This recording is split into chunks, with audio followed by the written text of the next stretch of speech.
To change the transmission fluid on your RZR Trail, follow these steps. For optimal performance, always use Polaris recommended fluids as described in your owner's manual.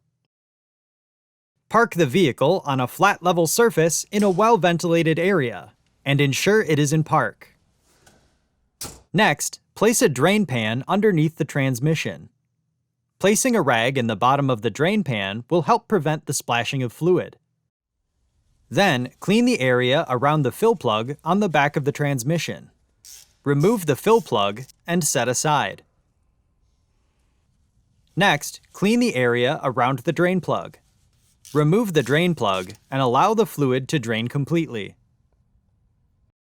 Before reinstalling, clean any dirt or debris from the fill and drain plugs.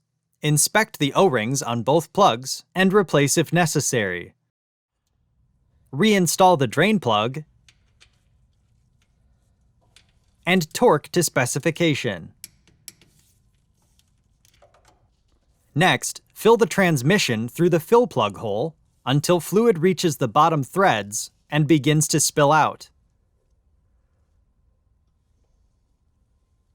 Reinstall the transmission fill plug and torque to specification.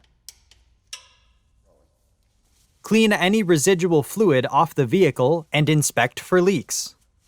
Finally, dispose of the used fluid properly at your local recycling center. For more information, see your authorized Polaris dealer or visit Polaris.com.